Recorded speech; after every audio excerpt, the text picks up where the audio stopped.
แซนซื้อนี่แหละเลยพี่น้องเอ้ยนั่งนกนะวางอยู่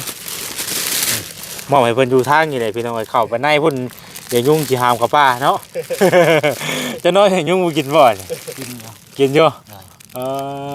โตโหต้นโตก็มีแต่ตุ่มแต่ห้อยเนาะมุ้งก็บ่มีบ่มีมุ้งก็บ่มี มุ้งก็บ่มีอันนี้หม้อเด้อนี่เด้อหม้อแกงพอได้ต้มเนาะพี่น้องเอ้ยน้ำบ่เฮาบ่มีบ่ได้ซื้อน้ำเอาไว้ซ้ำเนาะรถก็บ่มีน้ำพี่น้องเอ้ยน้ำเจ้าสิเอาใช้บัดน้ำต้มมีต้มมาม่า โอ้โหบ่มีอย่างอีดอกนี่ป้าโธ่ไข่ก็บ่มีแน่อันนี้ไข่เด้อนี่เด้อไข่แต่นึงพี่น้องเอ้ยมี2แก๊สเนาะอันนี้ข้าวเหนียวเด้อนี่เด้อข้าวเหนียว5กิโลเมื่อของให้ทั้งคนลายพอสมควรมื้อนี้ตัวนี้ก็เสื้อเฉพาะดีอยู่บ่นี่ไปด้วยไปเสื้อใหม่เด้อเสื้อใหม่ได้นี่ลองยืนมึงอยู่อ่ะลองยืนมึงอยู่หันไปทางผมพอดีอยู่เด้พอดีเป๊ะเลยเนาะโอ้ได้เสื้องามด้วยนี่ใส่เสื้อใหม่ได้เลยมื้อแรงเด้อเอาไว้พี่น้องเอ้ยจุ๊บอันนี้ก็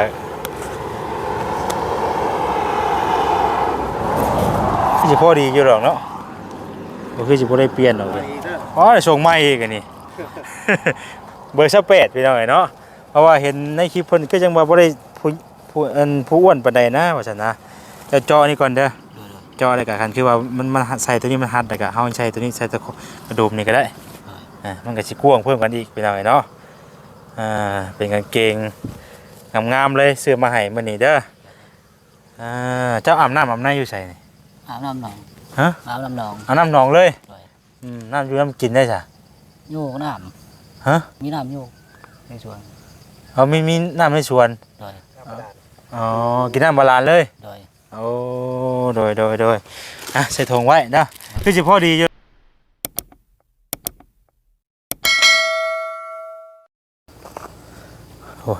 ยืนไปยืนมากอะนุ่งกินจนโปว่าอะไรไปตรงไหนพวก โอ้ยเนาะไก่ปลาไก่ร้อนสิเป็นแห้งยุ่งลายเนาะวันนั้นทั้งง่ายเพิ่นทั้งน้องเพิ่นนอนอยู่นี่ปะต้องแห้งโบเลยว่าได้อันนี้เนาะหรือว่าเพิ่นยุ่งกินจนพวกเขาได้ไปจักเนาะ เอาวันนี้พี่น้องเนาะมาต่อกันอีกเดี๋ยวเฮาสิเอาเครื่องเอาของที่ว่าเฮาซื้อมาในมื้อนี้มอบไปทางน้องเพิ่นก่อนเนาะเป็นทางแม่เพชรพี่น้องเนาะเพิ่นอยู่แม่เพชรที่ว่าเฮ็ดเฮือนให้อันน้องสายฝนนี่แหละพี่น้องเนาะมื้อนี้ทางแม่เพิ่นก็ได้ให้ทางบ่แสนซื้อเครื่องซื้อของมาให้เพิ่นเนาะสิมีหยังก็เบิ่งนํกันพี่น้องแต่ว่าเอามอบให้เพิ่นแล้วก็มาคืนนี้เพิ่นสิอยู่นี่บ่ได้ว่าไปชนไปเช้าอยู่ไสอะไรก็ยังบ่ฮู้เนาะเพราะว่าเบิ่งตามที่เบิ่งนี่ก็หลังคุ้มหลังคาก็มันเหมือนมันอยู่บ่ได้แล้วนะพี่น้องเนาะ จะนอนยุ่งแล้วสิหามไปเลยนี่เนาะสบายดีได้พี่น้องเด้อเนาะสบายดีเมื่อสักครู่ทุกคนพี่น้องพ่อกับช่องบอแซนอีกแล้วเนาะหลังจากที่ว่าถามไทยเพิ่นกะตามที่ทั้งอ้ายเพิ่นเราเว้าจุฟังกะทางน้องใกล้ทางแน่พี่น้องเนาะก็มีเสียงรถเสียงล่างไกลไปไกลมาเนาะก็ถือว่าบ่ได้พิษอย่างบ้านผ่านเมืองพี่น้องเนาะก็บ่ได้แบบว่ามีประวัตินั่นนี่เนาะเรื่องประวัติทางน้องเพิ่นนะประวัติบ่ดีสินะพี่น้องก็บ่มีเนาะเพราะแล้วก็คือกลายเป็นคนเล่ร่อนที่แบบว่าพ่อแม่ป้าทิมเนาะบ่ฮับเอาอยู่เฮือนน้ำพอซั่นซะพี่น้องเนาะก็เลยเพิ่นก็ได้มาอาศัยมองอะไรที่ว่าอยู่เศร้าอะไรเพิ่นก็อยู่ไปเนาะไปสหาเดียวมาเบิ่งน้ำกันว่ามื้อนี้มีหยังนำแน่พี่น้องเพราะว่าแต่เว้นมัน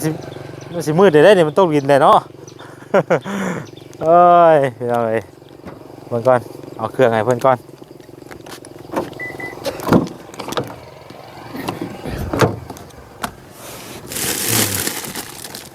มาอยู่ฝั่งนั้นก็ได้พอสิต่อกะเครื่องของเขาก็อาจจะยังบ่ทันได้ ได้ครบเบิดทุกอย่างดอกเพราะว่าเฮาก็บ่ฮู้ว่าเพิ่นต้องการหยังอะนะพี่น้องเนาะแต่ว่าเฮาก็ซื้อมาในเบื้องต้นซะก่อนเนาะอันนี้เคียงอันนี้พี่น้องเนาะเคียงซื้อมาไว้เบื้องต้นก่อนแล้วบ่ฮู้ว่าเพิ่นสิต้องการหยังเดี๋ยวเฮาสิถามเพิ่นเพิ่มเติมอีกเนาะอึ๊บนี่โอ้หลายอย่างเติบอยู่เด้น้องมาพี่อยู่ เดี๋ยวว่าว่างนี่เลยก็ได้เนาะมอนี่เลยเนาะเอาอย่างเงี้ยพี่น้องเอ้ยเพราะว่าป้าไปหันกันเดี๋ยวเขาจะควรไปบ่ได้มาม่า2 แก๊สพี่น้องเอ้ย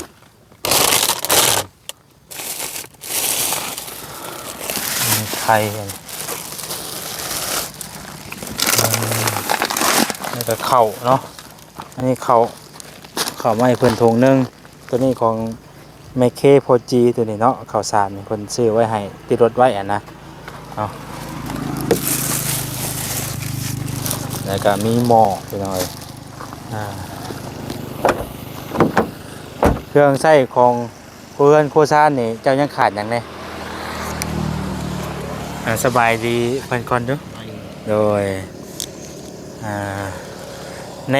ในหม่องเจ้าอยู่นี่มีหยังนำไหนแล้วยังบ่มีหยัง บ่มีหยังเลย บัดเจ้าอันเฮ็ดได้อยู่ได้กินแต่ละมื้อได้ฉายเจ้าบ่เฮ็ดหรือว่าบ่ได้เฮ็ดบ่มีแต่เฮาไปรับจ้างแต่ที่เพิ่นเฮ็ดแล้วเลยชินบ่โดยอ๋อ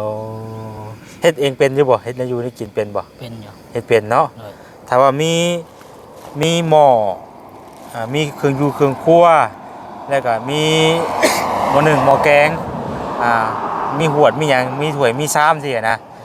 เฮ็ดเองเป็นเนาะโอ้ถ้าว่าเฮามีของเฮาเองน่ะถือว่าทางน้องเพิ่นบ่ได้ไปบ่ได้แบบว่าคำว่ามีอยู่ได้กินเพิ่นก็สิเฮ็ดเองเพิ่นได้เนาะหามาแล้วก็เฮ็ดกินเองได้เนาะอันนี้ส่วนหลายทางน้องเพิ่นก็มีแต่ไปหานี่มาแล้วก็เพิ่นเฮ็ดแล้วก็แบ่งให้เฮาสิรถบ่ เอามื้อนี้ทางว่าแสนซื้อนี่แหละเลยพี่น้องเอ้ยนั่งนกนะเบิ่งอยู่มอบให้เพิ่นอยู่ทางนี่แหละพี่น้องเอ้ยเข้าไปในพุ่นอย่ายุ่งสิหามกับป้าเนาะ จะน้อยให้ยุ่งบ่กินบ่กินอยู่โตโหเพิ่นโตก็มีแต่ตุ่มแต่ห้อยเนาะมุ้งก็บ่มีบ่มีมุ้งก็บ่มี มุ้งก็บ่มีอันนี้หม้อเด้อนี่เด้อหม้อแกงพอได้ต้มเนาะพี่น้องเอ้ยน้ำบ่เฮาบ่มีบ่ได้ซื้อน้ำมาไว้ซ้ำเนาะรถก็บ่มีน้ำพี่น้องเอ้ยน้ำเจ้าสิเอาใช้บัดน้ำต้มมีต้มมาม่า โอ้โหบ่มีหยังอีดอกดิป้าเท่าไข่ก็มีได้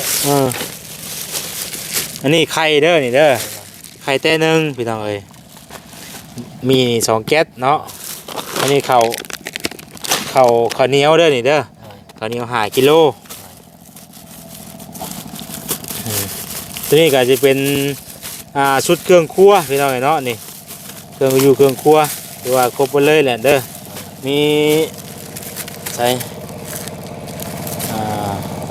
น้ำปลาพี่น้องเนาะน้ำปลาน้ำมันหมักพริกแป้งนัวน้ำตาลเกลือพี่น้องเอ้ยถือว่าครบหมักพริกกระเทียมน้ำมันเนาะแล้วก็มีเคียงน้ำเพื่อมอบเครื่องเมื่อคลองให้ทั้งเพิ่นลายพอสมควรมื้อนี้เสื้อเฉพาะดีเฉพาะนี่ใช่ป่ะไปเสื้อใหม่เสื้อใหม่ได้นี่ลองยืนมึงอยู่อ่ะลองยืนมึงอยู่หันไปทางผมพอดีอยู่เลยพอดีเป๊ะเลยเนาะโอ้ได้เสื้องามเลยนี่ใส่เสื้อใหม่เลยมาแรงเด้อเอาไว้พี่น้องเลยจุ๊บอันนี้ก็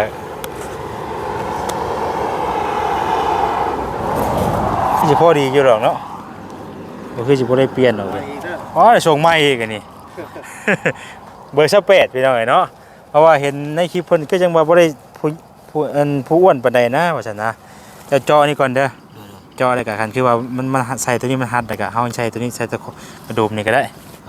มันก็สิกว้างเพิ่มกันอีกพี่น้องเนาะเป็นกางเกงงามๆเลยซื้อมาให้มื้อนี้เด้อ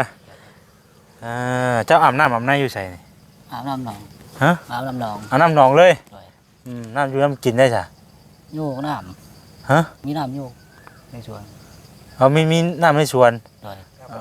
อ๋อกินน้ำบาลานเลย โดย โอ้โดยอ่ะใส่ถุงไว้เด้อคือสิพอดีอยู่หรอกเนาะมามือใหม่ใส่ให้เบาเบิ่งเลยเด้อ ชุดใหม่นี่เด้อ จังว่ารอกูเก่าอยากใส่ชุดนี่เนาะ ยันรอกูเก่าอยู่ใส่ชุดดิ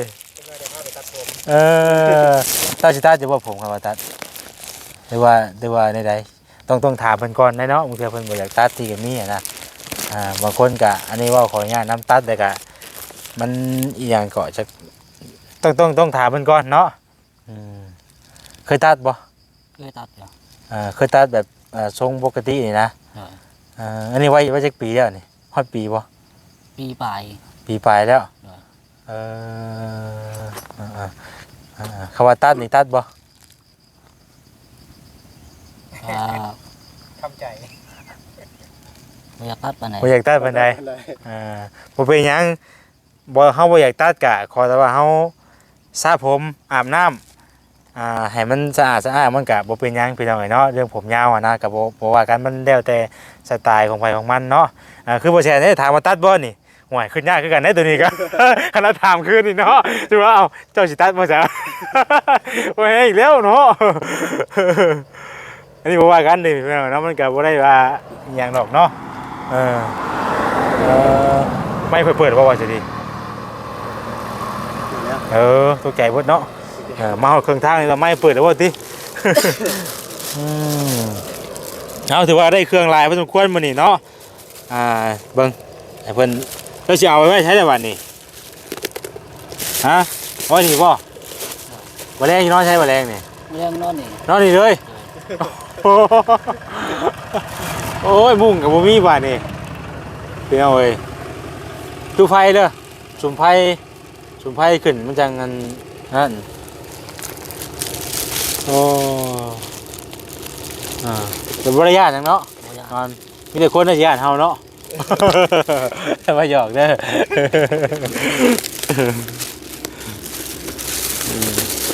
เอานอนอยู่นี่กันเพิ่นก็เอาไว้นี่ได้อพี่น้องเอ้ยเคลียร์เด้อเคลียร์หม่องอยู่หม่องเช่าเด้อเอาไว้เด้อเครื่องของน้ำมันนี่แหละพี่น้องเอ้ยกะเครื่องของทั้งหมดทั้งมวลเนาะที่ว่าทางบ่แสนซื้อมามื้อนี้ก็เป็นของทางแม่เพชรเด้อ โดย ให้เจ้าขอบคุณทางแม่เพิ่นน่ะเด้อนี่แหละว่าซะนี่แหละเพิ่นเบิ่งเจ้าอยู่นี่พ่อเป็นบ่ เอาเป็น ว่าบ่เป็นบาดนี้ ใจ มาซะเดี๋ยวว่าแสนสิพาเว้าเนาะโอ้ยหนมมือขึ้นเด้อขอบคุณหลายๆเด้อ ขอบคุณหลายๆเด้อ ที่ซื้อเครื่องคุมอยู่คุมกินมาให้ ที่เสื่อง ให้ลูกเนาะโดยให้ลูกเพราะว่าทั้งแม่เพิ่นก็ถือว่านั่นเพิ่นก็อายุนั่นอยู่เนาะที่ว่าซื้อของอยู่ของกินมาให้ลูกในมื้อนี้เว้าอยู่ขอบคุณทั้งแม่หลายๆที่ซื้อ ขอบคุณหลายๆเด้อที่ชื่อของกินมาให้ โดยขอให้แม่อยู่ดีมีแห้ง ขอให้อยู่ดีมีแห้ง สุขภาพร่างกายแข็งแรงเด้อทั้งครอบครัว แข็งแรงเด้อแม่ โดยให้อายุมันคนยืนผมเจ็บอย่าได้ความไข่อยามี ตามบ่ทันแล้วบัดนี้ เคยมีคนเอาเครื่องของมาให้หลายปานนี้อยู่บ่ บ่มี บ่มีบ่ ครั้งแรกว่า ครั้งแรกบ่จักนี่บ่ ครั้งแรก ป้า ตัวแล้วสิเนี่ยจัง เนาะ จังว่าบ่เป็น ถือว่าครั้งแรกเลยเพิ่นว่าเนาะ เด้ พี่น้องเอ้ยเนาะ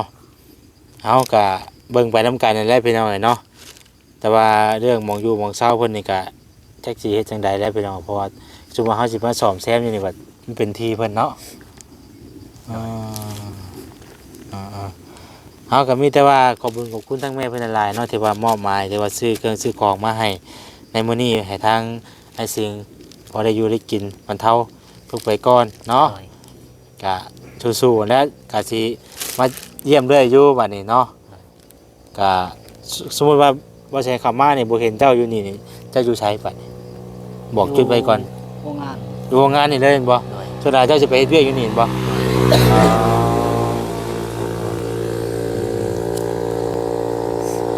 อะไรมันจะอยู่โรงงานนี้เป็นอะไรเนาะเฮ็ดเวียก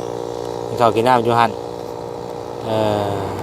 เพราะว่าอีหยังก็บ่มีเลยเนาะโทรศัพท์ก็บ่มี บ่มี ใช้เป็นอยู่บ่โทรศัพท์ฮะคันมีใช้เป็นอยู่บ่ ใช่เป็นอยู่ ใช้เป็นเคยเด่นในหยังบ่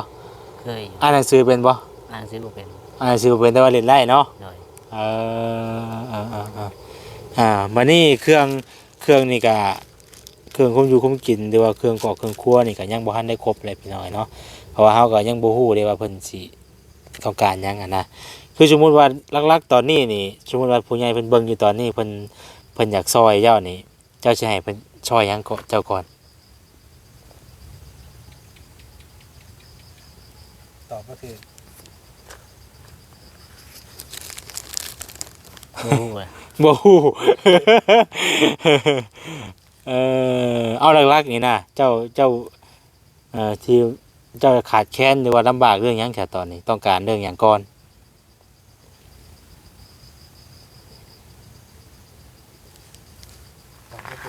อืม เนาะ มอนึงมาแกงมันมาแกงไม่ได้มอนึง วัดเป็นหวดมหนึ่งเนาะอันนี้หมอแกงตัวนี้หมอแกงไม่แล้วมหนึ่งหวดติ๊บข้าวโอ้ยหลายอย่างอยู่เว้ยอะไรมากันเนาะถ้วยบวงชามน้ำมูนั่นได้เนาะเพราะว่ายังบ่ได้มีหยังเด้กับผัดตังแล้วก็คือว่าสิอยู่นี่ดีกะซื้อผัดตังนั้นมามุงไว้ก่อนเพราะผลมันบ่ฉาดบ่หยังเนาะ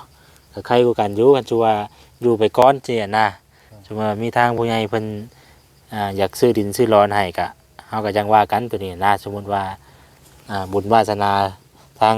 น้องเพิ่นนี้เนาะแต่ว่าให้เพิ่นเบิ่งไปก่อนพี่น้องเอ้ยแต่ว่าเรื่องดินเรื่องดอนก็ถ้าว่ามีก็ราคาพอบ่แพงก็เฮาก็สิพยายามซอยเต็มที่นั่นแหละพี่น้องเอ้ยเนาะถ้าว่าราคาดินมันบ่แพงก็เฮาก็สิสมทบกันผู้เล็กผู้น้อยพอได้ซื้อให้เพิ่นพอได้อยู่ได้เซาไปก่อนสินะถ้าเฮามีที่ทางเฮาเป็นไร่เป็นแลมมันก็โอเคเนาะสมมุติว่าผู้ใหญ่เพิ่นเฮ็ดเฮือนจะให้เจ้านี่ซื้อที่ให้เจ้านี่เจ้าสิอยู่บ่ อยู่ อยู่เนาะ โดย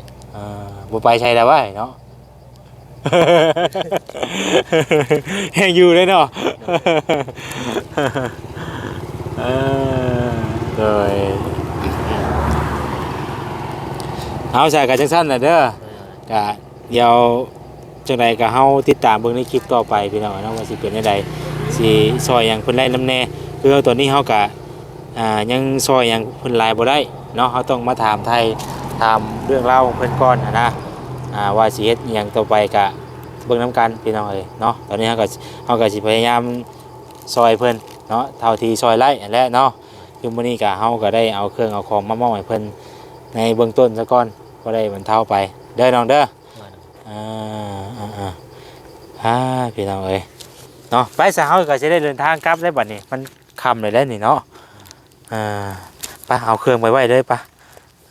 หรือว่าเอาไปไว้เลยก็ได้เนาะไปเอาถือไว้ได้ปะไปเดี๋ยวว่าเซ็นถือซอยไปไว้แล้วก็เดี๋ยวจังทั้งเอาหัวใจการเองมาเลยพี่น้องเอ้ย โอ้เนาะแต่ว่าเฮ็ดเป็นอยู่เนาะเฮ็ดอยู่ได้กินกะแต่ว่าเครื่องครัวกะครบหมดแล้วพี่น้องเอ้ยแหล่มื้อแรงอาหารง่ายสุดก็คือต้มมาม่านี่แหละเนาะต้มมาม่าง่ายสุดแล้วพี่น้องเอ้ยเนาะนุ่งลายดีนี่เจ้าหลังไฟขึ้นมันจังบ่อูดปานใด